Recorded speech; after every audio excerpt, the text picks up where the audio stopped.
Oh, nice to see all of you. My name is Shanti Toll.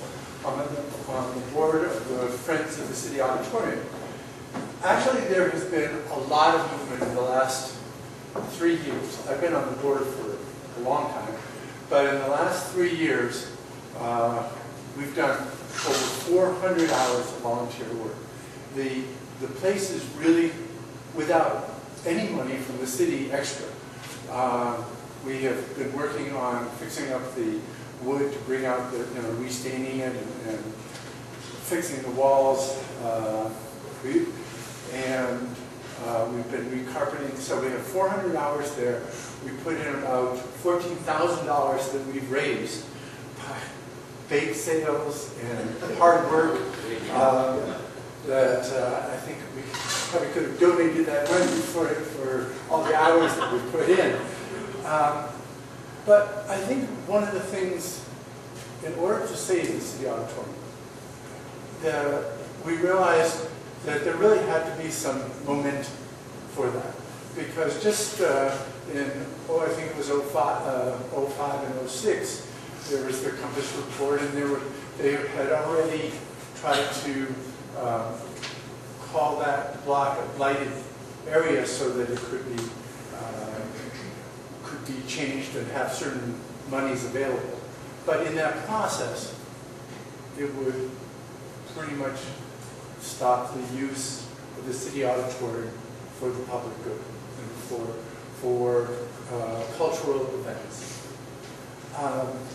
Since then, the city has really made some progress. They've redone how they're marketing it, and they're much more responsive. I think there was a lot of feedback from various organizations that it just wasn't very responsive to cultural events coming in. That it was too long to return, and it wasn't run the way the Pikes Peak Center or the World Arena or any other venue that is trying to deal with commerce.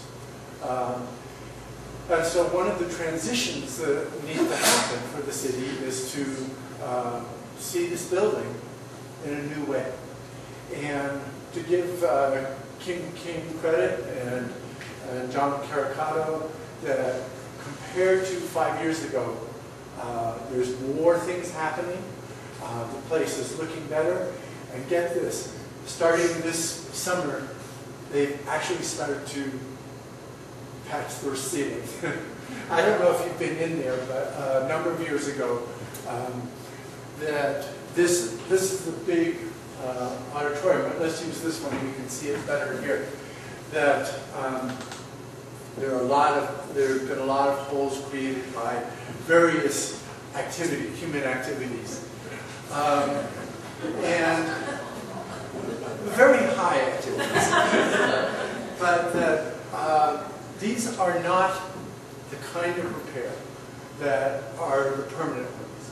This is trying to show us today and show City Council tomorrow that we care about this building, that it has huge potential for the downtown, and we have to start to envision this in a new way. So we didn't want to wait until there was enough money, because in 05 and 06, they, I think it was Collins and there was an architectural firm, they did a study, and to fix up the building was going to be $10 to $15 million. And knowing what was happening in the economy, it was my personal belief that that's not going to happen. So we and the Friends are creating a new vision. And we have put up, we are paying through thousands of dollars to Wiesner Associates, who was an architect, and this guy, Dave Wiesner, he lives in the City Auditorium. He's the person that fixed up the big organ there. I mean, he's really an asset to our community. And he's doing what would be many, tens of thousands of dollars of work he's doing for a very, very small amount. And this is what's really cool. We're fixing up the building the way it was, instead of trying to make it modern. And for instance, in heating, that it was built to be at 6,000 feet high and to be able to cool off at night and not have air conditioning. And the walls are very thick. And so what he's doing is looking at how do we create a green building using the technology of 1923, because they were concerned, because they didn't have air conditioning. And they had bigger usage than we have in our thing. There are a lot of people that have used this building. And as I think everybody knows here, this was, the citizens voted to tax themselves to have this building. This is paid for the purpose of the common good. And so right there's $1 million saved. Because instead of putting in air conditioning, we might be able to just put in a little bit of spot coolers on top, but get all those systems that have been breaking down for the last 70 years to get them functioning. Because all the valves for the last 15 years, 50 years, the city, when something breaks, they just stop using it. And there's so many things that we could just fix up. So our goal here is to have a plan to present to you and to City Council in the fall, a proposal that we could really fix the building up and have it really useful for $2 to $4 million. That's 1/4, 1/5 this, and not only that, we're willing to break it down. For instance, a few years ago, the Historical Society of Colorado offered $500,000 almost to fix all the seats, and it was turned down. It was rejected. It said, "Here's the money. It's a grant. No payback," because the City Council at that time wouldn't confirm that they wanted to keep the City Auditorium as a public place.